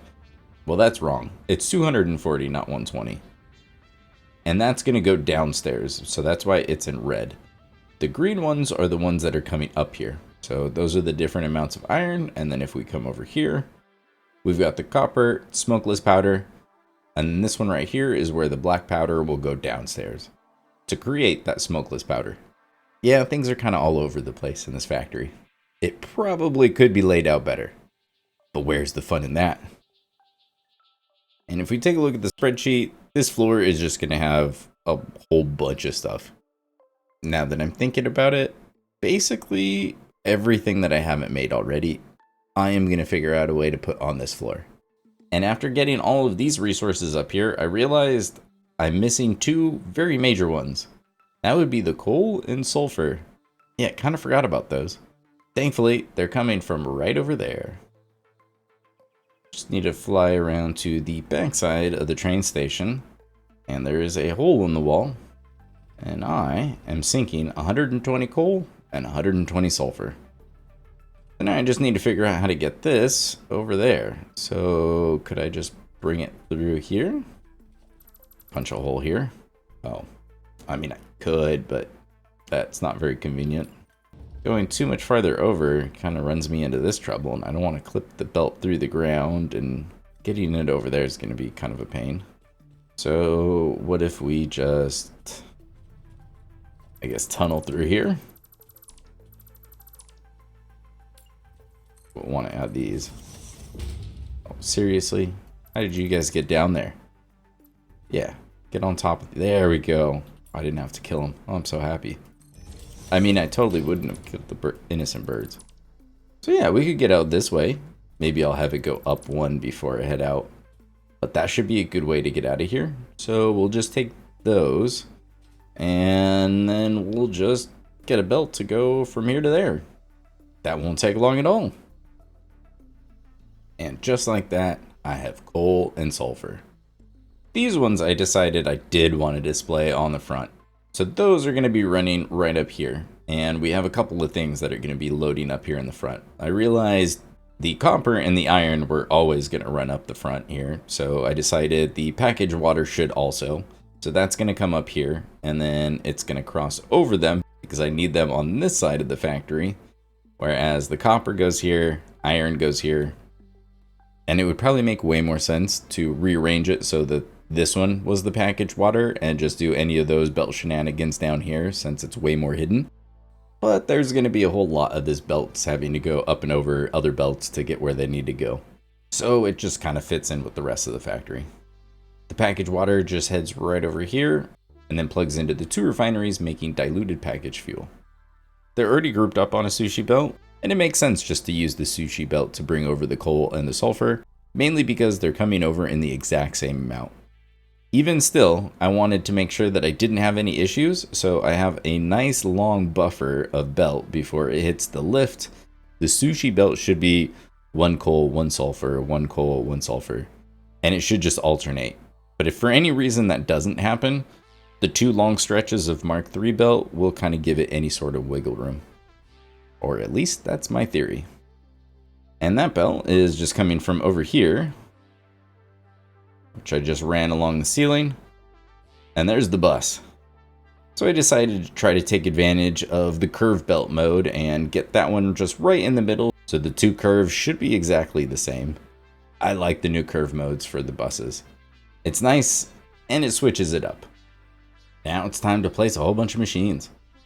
So as much as I would love to, I'm pretty sure I am going to need that space. So I'm going to go ahead and fill that in now. Let's go ahead and just work with the coal and the sulfur to begin with. I've got my assembler blueprint. I'm going to give it, I guess that's 1.5 foundations, 2 from the actual lift. And then on this side, just 1. And then I'm going to do 2 of them. And the way I've been doing most of these is they're just 2 meters spread apart. And then that way, one will line up on the split between 2 foundations, and then the next one lines up right on the half of a foundation. So it gives them a little bit of a gap, but not too spread out. So we're going to do 2 here, and then I'm going to mirror it on this side. And on this side, let's go ahead and set some recipes. This side is going to be doing the black powder. So I don't remember why, but I just wrote down the wrong number on how many to use. I only really need to use 1 because I only need 28, but I really like the symmetry and I've already placed them. We're just going to keep it. And we're just going to pretend that's exactly what I had planned all along. This side is going to be doing the compacted coal. This one I do need to overclock. I need 96 across 2 machines, so 48 for each one. Just 2. Alright, so that'll give me plenty of space to do the load balancing. Now thankfully the load balancing for the coal and the sulfur is nice and easy, especially because both of the recipes require both of them in the same amounts. 24 of each are going to be going to the black powder, and then 96 of each are going to the compacted coal. And 24 out of 120 is 0.2, so we just need to do a 5-way split on both of these, and 1/5 for each will go here, 4/5 will go here. Alright, so let's head on over to here and start dealing with the ingots. Alright, for these we need the constructors. Probably need at least, we'll give ourselves 2 foundations here. Alright, that looks good. Okay, so let's start with this one. Place that one there, and then we'll do the same thing where we just nudge it over 2. Alright, 3 constructors is what I need for copper sheets, so let's go ahead and set that. And I need 75, so all of them are going to be completely overclocked. And then from here, we're going to go with some assemblers. And I'm going to give it a full foundation instead of the other gap, but we'll line it up the same back here. And I need a couple, so let's see. I think that one will do empty canisters. I haven't actually picked that recipe yet. Good thing I know it's in here in the hard drive library. There we go, the coated iron canister. Instead of plastic, it's iron plates and copper sheets. I really like this one. Well, it turns out I actually need 2 assemblers to do this because I need 240 in total. So let's go ahead and just copy and paste that. And then this one will be my rifle ammo. And this one just gets left at 100%. Yeah, we can squeeze in one more. Alright, so let's figure out what's going on the other side, and then I may even need to put stuff in the middle. Let's see. On this side, let's go ahead and work in the corner. Let's get these constructors out of the way. So let's go ahead and place 2 of them. And this first one, I'm going to rotate it so it's facing this way. That should give me enough space. I may move these around just a little bit, but for the most part, this is how it's going to go. I'm going to spin this constructor around and then do my nudge 2 meters. Alright, so this first one is going to be set for the iron rods. And I only need 10. And with these, I am just going to feed it right underneath. Now I know I could just delete all of that stuff up above and just connect it from here to here. Where's the fun in that? This one is going to be making the iron rebar, and I just need 10. I'm not going to bother making this just to send to storage because, to be honest, I'm just not going to use it. Not when I can make explosive rebar. Alright, so there's a couple more kind of big things, and let's try to get that out of the way. So let's go ahead and place a manufacturer, and we can have it facing that way. Line it up with the foundations. So let's have this one do the explosive rebar, since the rebar is coming out of here. So at least that one will be nice and short. And I'm going to go with 5 a minute, so we can leave this at 100%. Color it red, why not? So I need 2 more manufacturer blueprints. So can we squeeze this in here? Oh, that looks good. Yeah, let's try it here. For whatever reason, I colored this different, and I wanted to keep it separate because the original plan was I was going to fit way more machines on that first floor, and the hub was going to go up here. But I don't think that's going to work, and I'm going to need all the space I can get. And I think I am going to have to just squeeze this one in over here. This one I can't unlock the recipe for. I'm going to make this one my turbo fuel. So we can make that one red also. This one we can change to purple because it's going to make my sand fluctuators. And I'm going to go ahead and make 10 a minute, so 100% here. Alright, so I've basically bordered this floor, and now I need to use up the rest of this space. Thankfully there's not nearly as much load balancing. It's going to be a lot of just running belts from A to B, and try to not make it look too crazy. Alright, so this is where I'm going to have to kind of play around with the spacing because I need quite a few more things. So one assembler is going to go somewhere right around here probably. Don't want it touching with this one, but probably more lined up with this one. And this one is going to make the aluminum casing for this.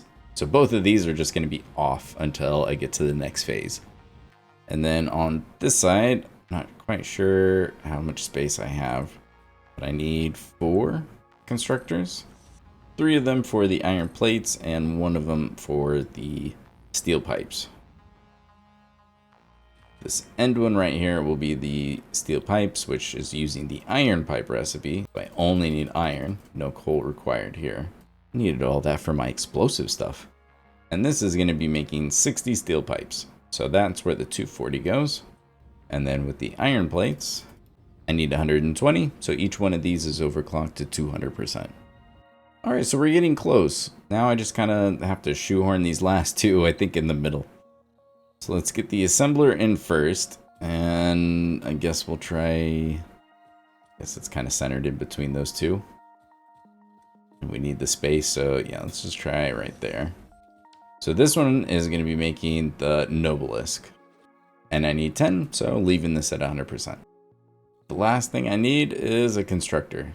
Or at least I think that's the last thing I need. And we'll see which one I forgot later. And this is going to make the wire for the sand fluctuators.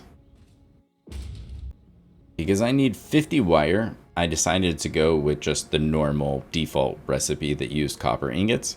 I like to use iron wire because there's just plenty of iron and I never run out of it. The thing about the iron wire though, if you're not making the wire in multiples of 9, then you don't get nice even multiples of 5 for your input.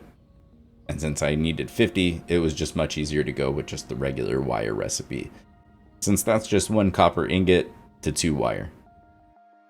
I went ahead and did the basic belt work, so like I said, just did the 5-way split. So the 1/5 is going over to here to the black powder, and then the 4/5 is going over to here to make the compacted coal. But I did it this way so that I could make nice little mirrored setups. The only unfortunate thing is I couldn't line these up exactly in the middle because they just needed too much space. If I lined them up straight with the lift, these belts would clip together and, well, we can't have that. And then I just started doing some of the real basic stuff. So like I said, so just ran that over to the constructor that needed the 240. Same thing with this one, just started plugging things in where they needed to go. So as you can tell, this is going to start to get a little bit busy. But that's what I was planning on. So the next step for me is I really need to set that last recipe, which is down here in sulfur. I want to unlock the cluster nobelisk. And unfortunately, I've only got 50 smokeless powder on me. I should have plenty at where the hub is right now. And then if I don't have 155, I'm just going to have to craft up some so that I can unlock this recipe and set it for that assembler. I decided to switch it, so this one is going to be the cluster, and then that one's going to be the rifle ammo. And now I'm back with the materials, so let's get this unlocked. Now I can delete my little sign, just in case I forgot. And let's go ahead and set this, and 2.5, that's not what I want to make. Let's do a nice even 2, because now it's 6 and 8. Well, now the next step is just more of this. So for that one, like, I need the 8. Like I said, I could have placed some of these probably in better spots, but this is where the fun part is. Now I get to take this 8 smokeless powder over to there, and then figure out where everything else is going. I can't believe I was wrong about the black powder again. So it wasn't quite as underclocked as I thought, but I still could have gotten away with just one. I need each machine to make 24. I need 48 in total. And they're going to split 28 going one way and 20 going the other way. So let me figure out where everything's going, and I'll show you what it looks like. And then we'll build the third floor. Most of the basic belt work is now done. Like I said, it's pretty easy. Just taking it from one spot, plugging it in here, and just getting things to not clip into each other. So I got good use of old stubby here, getting things to go where they need to without clipping into other belts. And with the machines raised, it gave me plenty of space to kind of route the belts wherever they needed to go. More dimensional depots. This floor has 6 things total going to it, so I had to space them out, and obviously I had to work around the tree. They all have the smart splitter set up, so I'll be able to set up the overflow and send all the extra into a sink. And now we have the final floor. So just another empty floor for right now, but thankfully this one's going to be really easy. I wanted a raised platform here for the hub. Now unfortunately I'm going to have to go delete the other one before I can place this, because you can only place one. Why do lights? And I've noticed that if you have something default color chrome, some machines will just get intensely bright in the hologram. And some lights do too. Not really sure why. But before I run back and delete that old hub, let's go ahead and get some machines placed. This floor only needs constructors. And so here is the plan. I need, I think it's 11 total. Let's get these first 3. Actually, we have plenty of space. Let's go ahead and place 4. These first 3 are going to take care of my power shards. And all 3 of these machines are going to be fully loaded with power shards and summer sloops. The nice thing about this is if at the very end of the game I really need these summer sloops for something, I'll have gotten good use out of all of them and I can pull them out of these machines. But for now, I think this is going to be a good use. So that'll do blue. This one can do the yellow. And the last one will be the purple. Next up, I'm going to deal with the proteins. So we can go ahead and do this as hog, and we're going to do the same thing with all of these. But now what we can do is just come on over to the other side. Yeah, we'll just give myself plenty of space here in the middle. Alright, so we're going to do 5 on this side. This one is the hog protein, and so the next 3 are going to be the other 3 proteins. And then here we're going to do leaves and wood. And same thing with these. I am going to go ahead and power shard and overclock this. Yep, we can still do all of that. This one, however, when we set this for wood, I definitely want to summer sloop it because I want to get twice as much material as I can out of here. Even without overclocking it, this is already way more than any of my belts can handle. So if we're going to double it, and 480 is my best belt, for now we're just going to set this for 240. Alright, so the way I envision this working here is I'm going to place a industrial storage container, and probably right there. I'm just going to add a second one on here too, just to give myself even more storage. So now I can dump it in the top one, or I can still access the bottom one as well.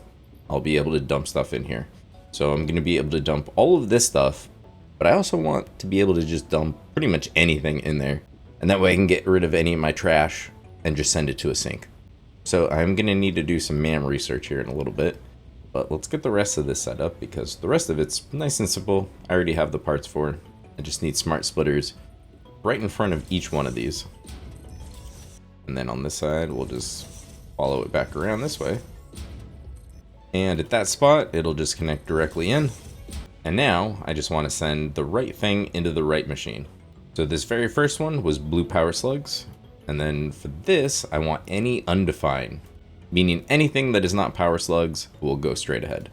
Now for the power slugs, I'm probably not going to have enough to kind of clog up the system, but I could definitely see it clogging up the lines and just things taking a long time to sort through the way this is set up. So what if I just modify this slightly? And there we go, a slightly modified version of this blueprint that now has a storage container in here. So the smart splitter will just run through here, and I'm going to do the same thing. This one will be blue power slugs, and this will be any undefined. So now I'll just replace all of these with that blueprint. This can only consume 18.75 a minute. So if I had 100 power slugs, this would fill up, and then the rest would be sitting on the belt, and it would clog up the rest of it. Now if more than one stack shows up at a time, it at least now has a buffer. This will make a much bigger difference for the remains and then the leaves and the wood, because those ones usually drop off more than one full stack at a time. I got them all switched over, and I went ahead and did the basic belt work. So these three right here are doing power shards.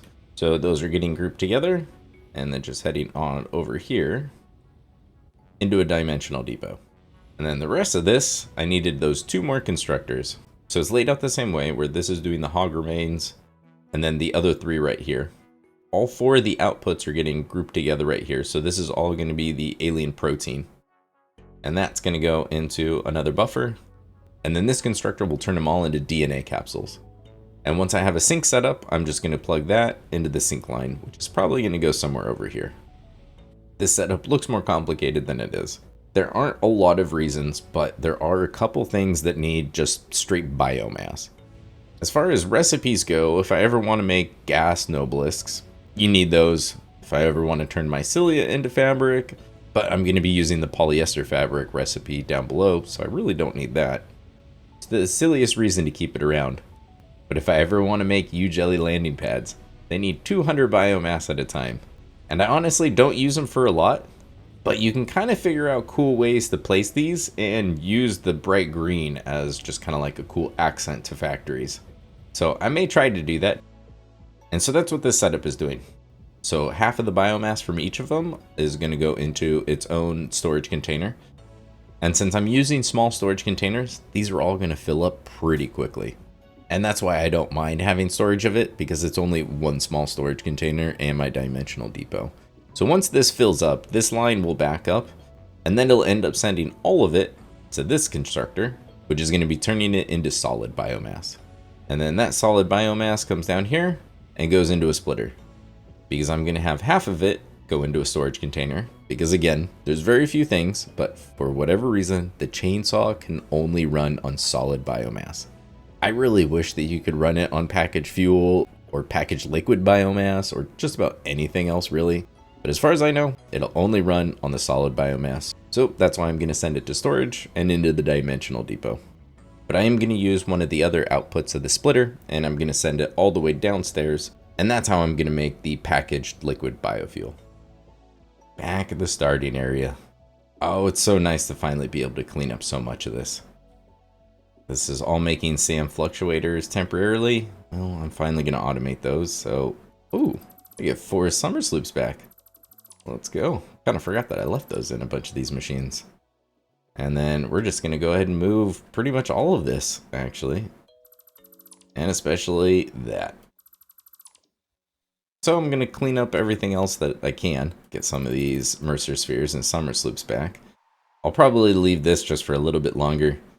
But a lot of this can just get completely cleaned up now. Almost ready to scrap everything. Alright. So I mentioned before I needed to do a MAM unlock. And it's about that time. Let's go down here under the Caterium tree. And it's that very bottom one. Need programmable splitters for this. And thanks to the dimensional depot, I think I have everything. Programmable splitter unlocked. This upgrade to the smart splitter provides additional options to improve conveyor belt logistics. Alright, short and sweet. I like that. Well, like Ada said, it is an upgrade over the smart splitter. We go to programmable, it's a little bit more expensive, so I don't use them very often. And honestly, there's not a lot of places where you need them over just a smart splitter. But this is one of those examples that I think it's pretty good for. Because I want to be able to put all of my slugs, biomass, remains, and trash into here. Here we have a similar but slightly different layout. Here we can add items to each category, and it's a lot. I think it's close to 50. I'm pretty sure it's over 40 for each row that you can add. Or maybe it's 40 total. If someone knows the correct answer, feel free to leave it in the comments. So on the right output, I am going to add everything that I want over here. So blue power slugs, yellow power slug. And then I'll go through all of the different remains and get those added on here. So those, I think like 9 items are all going to go here. This I'm going to set for any undefined. This category right here is what I want to put all of the things that I don't want to accidentally throw away, but I could see myself accidentally putting in there. So basically all of the food I don't want to accidentally throw away. I don't even know if you can sync these. So I'd also like to put all the things that might clog my sink, like Mercer spheres or power shards. For some reason hard drives aren't in here. Unfortunate. Just gonna have to be careful with those. That's also interesting. Uranium isn't in here at all. And neither is the waste. Well, that's unfortunate. I wonder if those will get added eventually. Well, clearly the programmable splitter is missing 1 or 2 things. But I'm gonna try to add all the things that would jam up my sink so that it keeps running. I could add the equipment, but if I accidentally get rid of those, I'm pretty sure I can just rebuild anything. I think that's most of them, but I'll double check later. And so this is basically how I'm going to have this set up. And then over here, I may actually just extend this side a little bit more. Here I'll have a sink somewhere. And now this will plug into here. This will go here. This will plug into the sink. And this is my, oops, I made an accident. Put the wrong thing into the trash container. So hopefully this never gets anything. Or at least hopefully it never gets full, that's for sure. Now I need to figure out where exactly to put the floor hole so that I can run the solid biomass all the way down to the bottom floor. I want to go through this floor. And it needs to go over to here. The other thing I want to do is on the floor below this, I need to finally add my water extractors. And thankfully I don't need very many. So they'll all be able to fit either on this side, and then some will go on the other side over here by this waterfall. So that belt ended up going through the floor here. And it looks like a really random spot up here, but down here, it's right in the middle of the one that I already had. I didn't want to make these too busy, but having one more belt just go straight down the middle seemed too good to pass up. And that drops down to the bottom floor. And then just avoids the vertical merger, which I did end up getting to work. So here's the trick, because the very first time I placed it, it did not work. The items just came down here and then they just stopped. So I figured out the way to do this is kind of the order you do it all in. Going floor hole to floor hole means that the vertical merger can actually be in like the correct spots, which is really nice. Instead of it being half a meter off up or down. But before you place the vertical merger, you need to place the one on the other side of the floor hole. Once I place this one first, then it would work fine. And then that one's going to go out somewhere over there. And then I still need the water extractor and the packagers for those. But the very first time I placed the vertical merger and I got that all set up first. And then I came down here and I added this. And this just wasn't connected. But now it all is. So then we can add the vertical merger right here at the bottom. And now I can plug in the extra 24 empty canisters. And now this will work. But the solid biomass is just going to go right above that vertical merger, head down. And then it goes into a buffer because I figured this would be pretty easy to full up completely too. And then it'll go into the refinery. And I got the new hub placed. I think I forgot to mention that. So figured I would throw down all the extra pieces that I'm missing. This is just an extra storage container just for building this thing right now. when it is time to test it, we can throw it all in there. Got the equipment workshop, the MAM, got some storage shelves and containers. I'll probably try to dress it up a little bit more, but I've got the basics over here now. Well, now all that's left is that one water extractor that I forgot about, and 2 packagers for it. And then I need to set up the sinks for the overflow, and then it's connecting everything to power, and the good old decorating time. So the save is currently at 92 hours and 40 minutes. Let's see where it's at when we get back. Well, now we're at 99 hours and 3 minutes. Let's take a little tour. Similar to my encased industrial beam factory, I decided to make this more open air.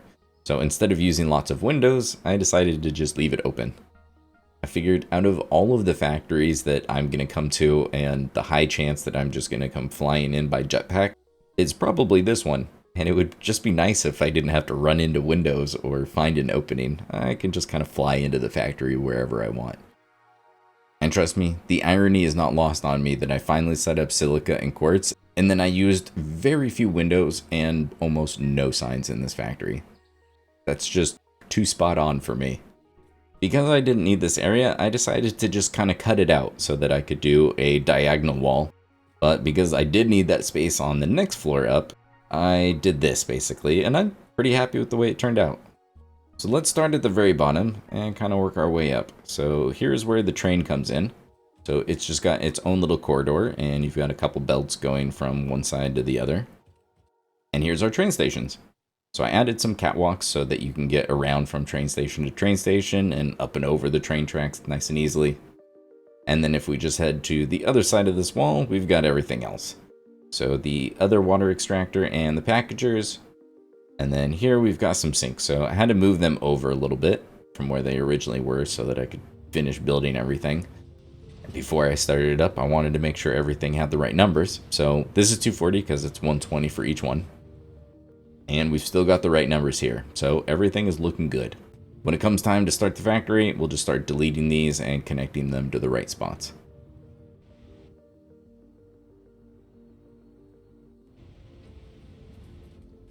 So now the elevators exit just a little above the floor. And so now they're at the same height as all my dimensional depots. So I can kind of walk across these. And I decided to not make a walking path that went around the whole factory, which is not normally what I do. I normally like to be able to make everything walkable. But my thinking is I actually use the camera mode all the time now. When I want to check out something that's all the way over here, I can fly over here faster with the camera mode than I can with my jetpack. And I can get whatever vantage point I want to be able to look at the whole thing without having to stand on another refinery or something like that. And so I use the camera mode just all the time, even when I'm just building the factory. So I didn't actually feel the need to make the whole thing walkable because I can kind of just float around with the camera and check everything out. Most of the future factories will end up having a walking path around like the whole outside at least. But since I wasn't going to do windows and I wanted to keep these lower, it would have made the walking path around kind of low, and I just didn't really like the way that it looked. So I just don't have it in this factory. And here's the overflow. Once the storage fills up, they're all going to overflow onto this line and head on over to the sink. Let's check out the next floor. Same thing, although this one ended up being in kind of a weird spot. So I don't love how this clips over it, but it's better than it having weird Z-fighting, so I'm just going to live with it. With the floor below, I'll probably do something similar and try to add a ramp somewhere so that at least you can get down to the factory floor easily. But same idea, there isn't a huge walking path that goes around the whole factory. If I need to take a look around, I just use the camera mode. I couldn't do the exact same cut across.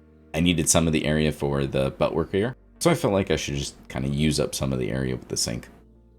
But that is where all of this is going, and this one sloppy belt that I forgot about until the very last minute. This is the measly 2 copper ingots that I'm making for the aluminum casings.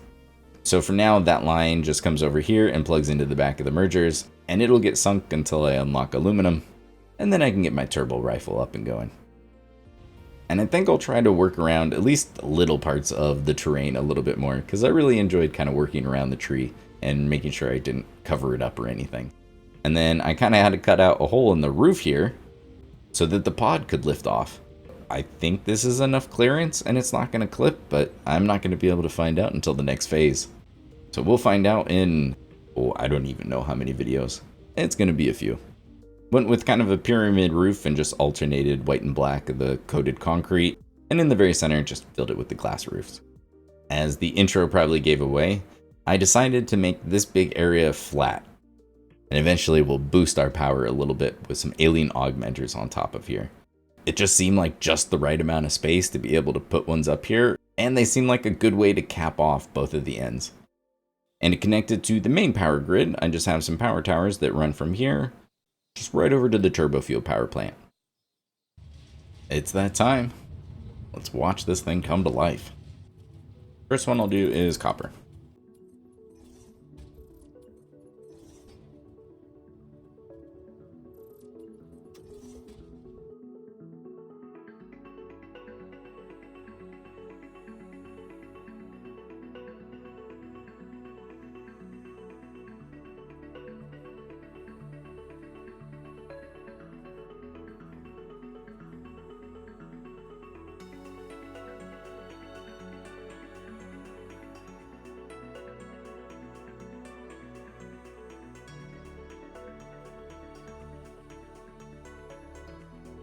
I almost forgot I need to turn on the miner and the constructor.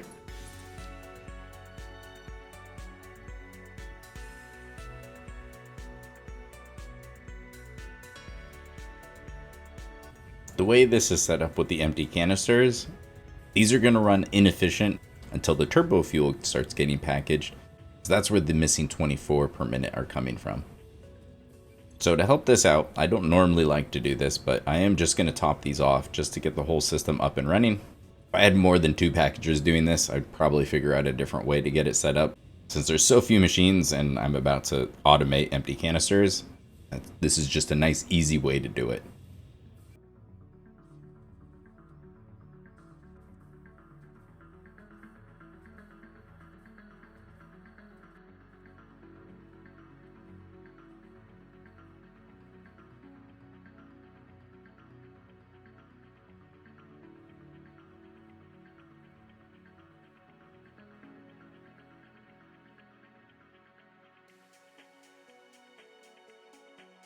It'd help if I used the right speed belt and I wasn't just sinking half the turbo fuel I'm making.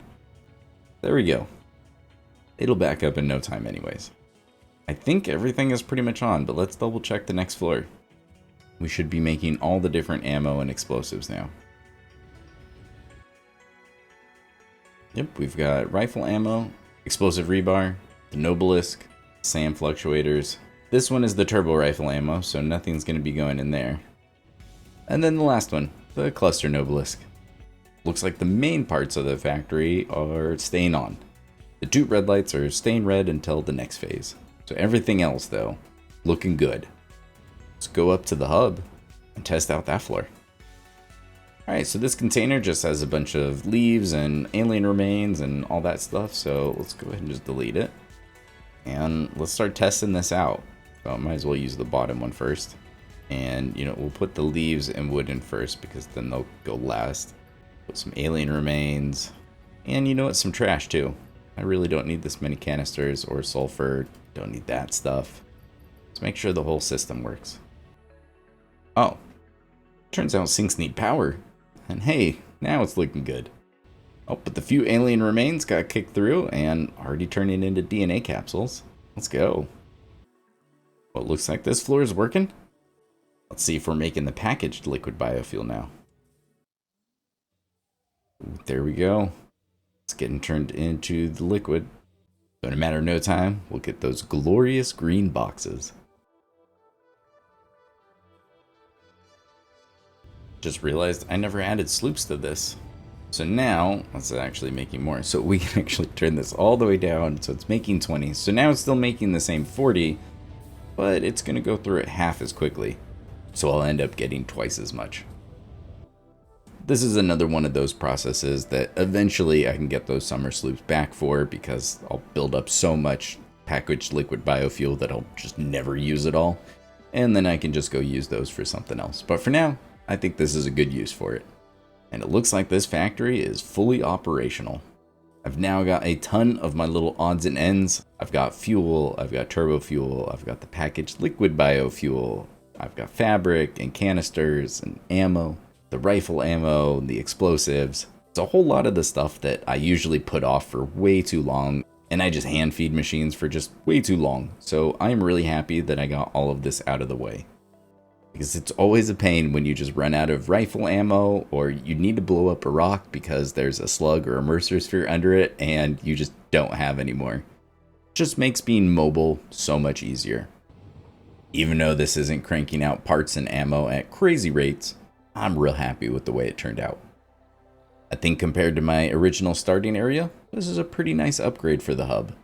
Now I get to work on the rest of Phase 3. There are 3 main things that I want to get turned into permanent factories, and that would be the quartz and the silica. It's a nice little setup, but I want a real one. The copper sheets needs a real one, and now that I have refineries, I can use the steam copper sheet, which is what I was waiting for. And same with quickwire. With refineries, I can use the pure Caterium ingot, and with Caterium being kind of rare, I really like to get the most out of it. So I'll be setting up factories for those in the next one. Look forward to that. And thanks for watching.